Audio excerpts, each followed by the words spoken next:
Hi guys, and welcome back to part 2 of the Burke and Hare murders. Just quickly, I want to say thank you for all the well wishes while I was sick. Hopefully I sound much better now for this video. I had actually recorded the second half, but I sounded so awful that it was like, oh no, I can't, I can't do that. So yeah, here we go again. Yeah, thank you for the well wishes, and again, thank you for your patience while you waited for the second half. So that's all I'm going to say. We're just going to get straight into it. So when we left off, Burke and Hare had killed their penultimate victim, which was Daft Jamie. And now we are on to their final victim.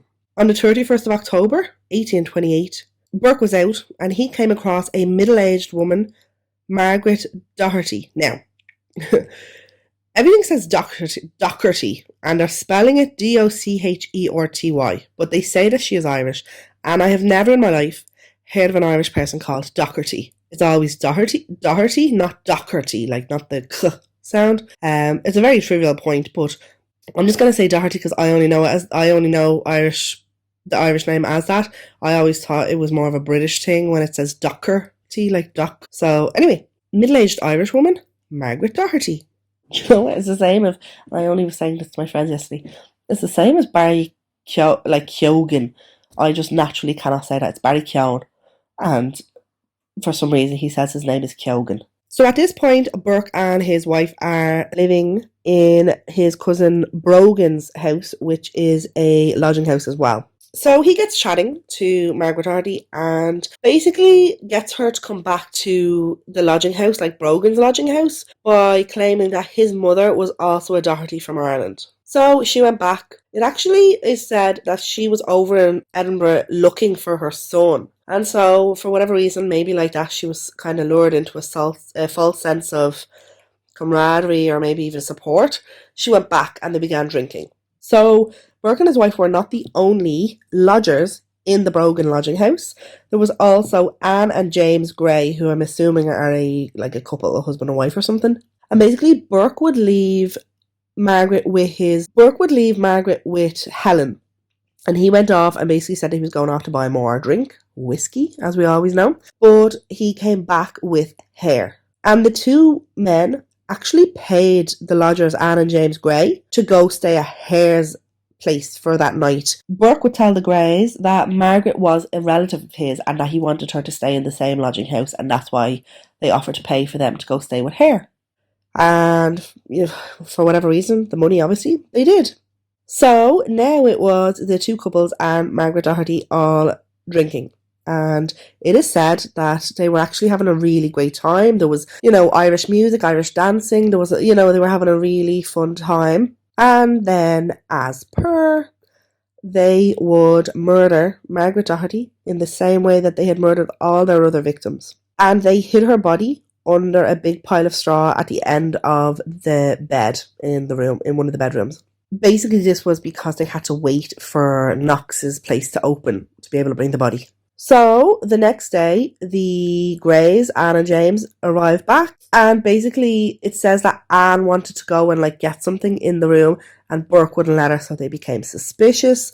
They would obviously also ask where she was. And they had said that she had left. So at some point then, Burke Hare and their wives left the house, and the Greys then searched the room, and like that, under this big pile of straw, they found Margaret's body. And it is said that there was blood and saliva on her face. They left to go and tell the police, and they actually ran into Helen McDougall, who then tried to bribe them with £10 a week, not to tell anything. And again, that's a lot. That's basically one body a week that they would have to do to continue the bribe so that they wouldn't be told on for that one. But anyway, Anne and James said no, refused, and headed to the police. In the meantime, while the Greys are at the police, Burke and Hare took Margaret's body to Knox. So obviously when the police arrived to the lodging house, there was no body. However, Margaret's blood-stained clothing was found hidden under one of the beds. Are they stripping every victim? Are they that kind of hard up that they need those clothes to buy or to sell or to wear or whatever? Because I feel like that's really that's kind of an added element of kind of another sinister element to it, like that they're stripping all these women's bodies as well before they send them. Like, I get the logic is probably, well, sure, like the doctor's just going to get rid of the clothes anyway, so they might as well keep them, or like that, give them away or sell them or something. I don't know. It just seems like it's an added little sinister element, doesn't it? So Burke and MacDougall would both tell the police that the woman had already left that morning, but they give different times for when she left. So obviously, the police didn't believe them. All four would be taken in for questioning. The following morning, the police would actually search Knox's office, and they would find the body of Margaret Doherty. James Gray would identify her as the woman that had been in the presence of Burke and Hare. Interestingly, Brogan was also arrested, because obviously it was his place, but he denied any knowledge, and I would assume maybe he didn't know anything. A police surgeon, Alexander Black, would examine Margaret's body. 2 forensic specialists would also examine the body, Robert Christensen and William Newbigging. Some of these names to be mad, don't they? So basically they said that it was most likely that she had been suffocated, but that this could not be medically proven. Knox would be interviewed, but he insisted that Burke and Hare told him that they watched, like lodging houses in Edinburgh, and when someone had died, they essentially would buy the body before someone could claim it. Christensen would say that Knox was, quote, deficient in principle and heart, but that he didn't think he broke the law. So even though we believe Burke and Hare murdered 16 people, obviously these bodies were now gone, so there was very little actual evidence. Janet Brown would go to the police, and she identified her friend Mary Patterson's clothing, because remember, MacDougall kept hung on to it. A local baker would tell the police that Daft Jamie, or Jamie Wilson's trousers, were being worn by Burke's nephew. So they basically thought like they had evidence for 3 of the murders. They still didn't think that they really could definitely assure that they were going to get a conviction against all 4. So Burke Hare and their 2 common law wives. So the decision was made by the Lord Advocate, Sir William Ray, that they would try get one of them to confess and use this against the others to secure the conviction.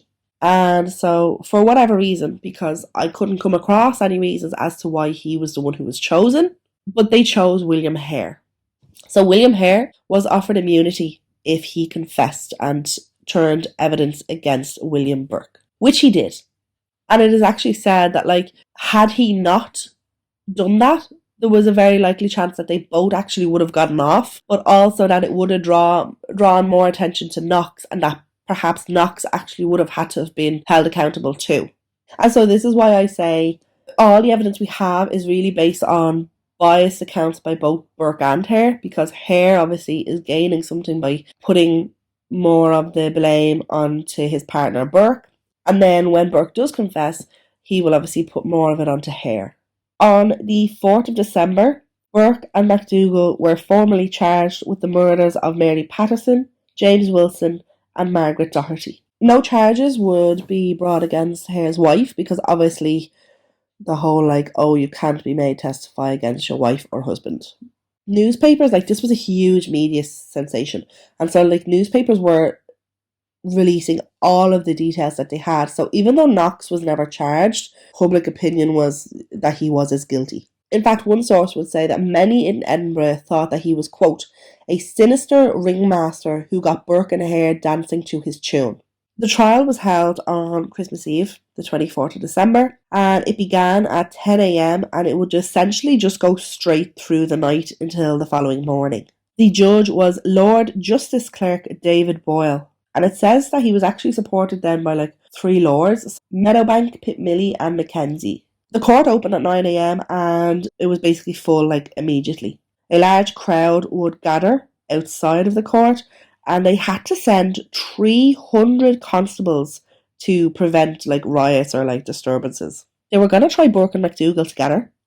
However, their 2 defence counsels would object to this. Burke was defended by a man named James Moncrief, and he would essentially argue that Burke was being charged with, quote, 3 unconnected murders committed each at a different time and at a different place. along with another defendant who is not even alleged to have any concern with 2 of the offences of which he is accused. So the judge actually gave him the option then to try each of the charges separately. So they decided to try them both for the murder of Margaret Doherty first.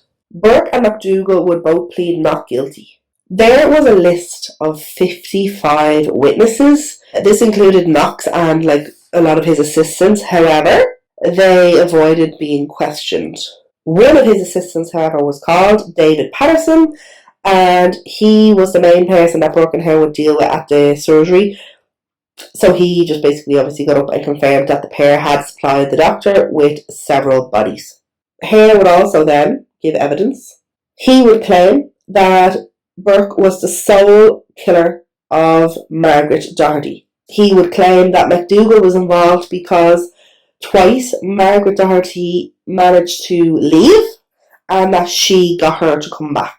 He would claim that the only involvement he had was helping Burke bring the body to Knox. Hare's wife Margaret would be called to the witness box. However, at this point she had given birth to a little girl, and so obviously she had the child with her in the witness box. I don't know how she did, and the child actually had whooping cough, and they believed that she used this as a way to give herself time to delay answering questions, because the child would cough obviously and then she'd be like, ooh, and then she would say oh, she couldn't remember this, or oh, and act a bit kind of confused about everything. As I said, the trial went right through the night, and so the prosecution obviously goes first and done all their stuff, and then at 3 a.m. the defense lawyer then started his final statement and their closing argument, and this was for 2 hours. So obviously then MacDougall's went at 5 a.m. The jury were then instructed and began the deliberation at 8:30 on Christmas Day. It would take them just 50 minutes to come back and find Burke guilty of the murder of Margaret Doherty. MacDougall, it was said, was found, quote, not proven. And so apparently this is a kind of strange law, a strange conviction or sentence. It would essentially mean they weren't saying that she was innocent, they just couldn't prove it. Justice Boyle would sentence Burke to death, and he would say, quote, "You have no other duty to perform on earth than to prepare in the most suitable manner for your appearance before the throne of Almighty God. Your body should be publicly dissected and anatomized, and I trust that if it is ever customary to preserve skeletons, yours will be preserved, in order that posterity may keep in remembrance your atrocious crimes."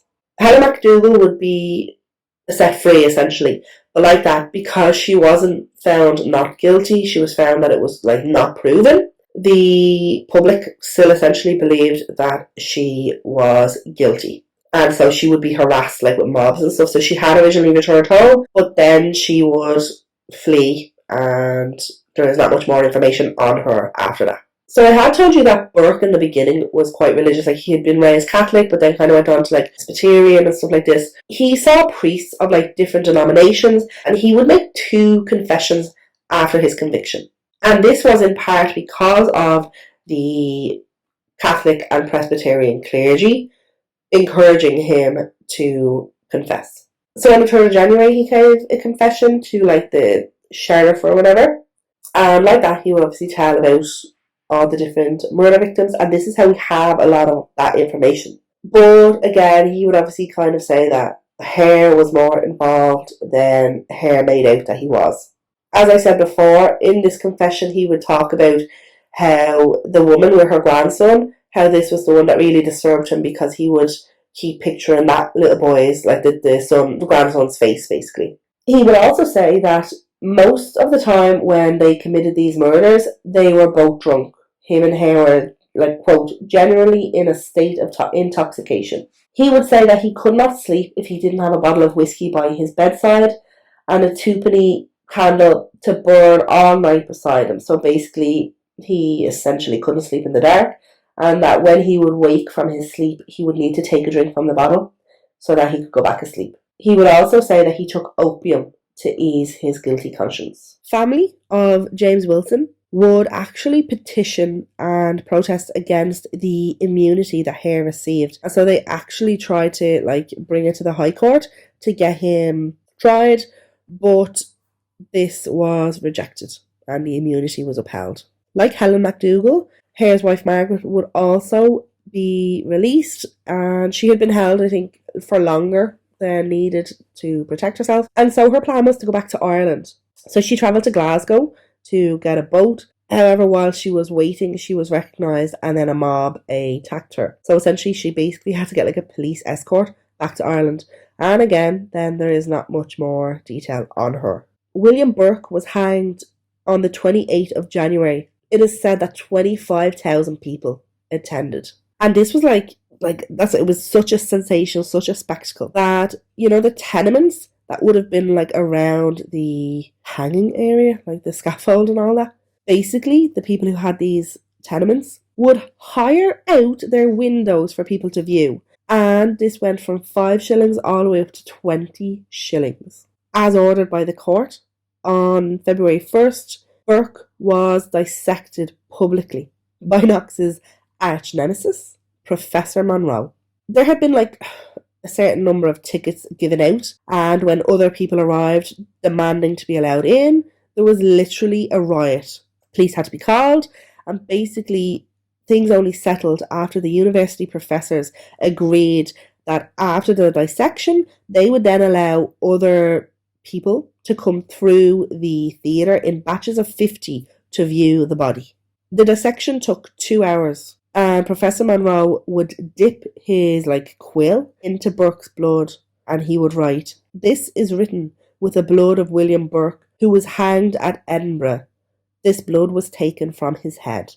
Burke's skeleton was given to the Edinburgh Medical School, and it has been on display ever since in the Anatomical Museum. His death mask is also there. There's also a life mask, I suppose you'd call it, of hair. These are both on display. And it is said that a notebook that is bound with Burke's skin is also on display in the museum. Hare had been kept in for longer than needed, and this was basically just for his own protection. He was released on the 5th of February 1829 and then was escorted to Dumfries by a mail coach, and he was actually in disguise. On the way, he was actually recognised by another passenger on the coach, and so by the time they arrived in Dumfries, there was a huge mob. Police had to basically arrange a decoy to get him back out. Hare would eventually end up going to London, and it is said that he spent his days begging. Again, like that, not much more information after that, which I find is wild. Fair enough, maybe the wives, but I just think it's so weird for him to be part of this, infamous duo and be allowed kind of just, disappear. As I said, Knox was never tried, but in the public eyes, he was guilty. They would actually hang an effigy of him. He would eventually resign from his positions, but it was basically said that he was forced to resign. He would go on to work as a pathological anatomist at Brompton Cancer Hospital, and then he also had a medical practice in Hackney, and he would die in 1862. One of the kind of good things, I suppose, to come out of this was the Anatomy Act 1832. The Parliament were forced to act. So this would allow basically people to, donate their bodies to science and stuff. So it basically brought an end to the need for grave digging. Legend of Burke and Hare would live on. A new phrase would come about. So to suffocate someone would essentially have the new term burking. It is said that parents would threaten their kids, for misbehaving. Behave or Burke and Hare will get you. Leading on from the threats of the parents and stuff, there was also a nursery rhyme made about the two. Up the close and down the stair, in the house with Burke and Hare. Burke's the butcher, Hare's the thief, Knox the man who buys the beef. Burke and Hare, they were a pair, killed a wife and didn't they care. Then they put her in a box and sent her off to Dr. Knox. Burke's the butcher, Hare's the thief, Knox the yin that buys the beef. I would have loved to try to do that in a Scottish accent because it's one of my favourites, but I won't put you all through that. I read that essentially after these bodies were dissected and all this stuff done, a lot of the time the bodies weren't even a full body anymore. So when they were like burying them, they would just like there could be a coffin just full of like legs and arms, or like there could be half a body, and then they would have to put stuff in the other half, to even the weight out. So they would just put like wood and stuff like that. Like you're not even giving these bodies proper burials. Like these were people. Right, guys, that's really it on Burke Hare, the gruesome twosome. Let me know what you thought of the case again. Sorry that I had to do a couple of videos in audio. I am back to myself, so I will be recording my next video in person, so you all get to see my mug again. But yeah, let me know what you thought of this case, and that's really it. Thank you for all the support, as per usual. Thank you for your patience with this one. We shall see you in the next video. Thanks. Bye.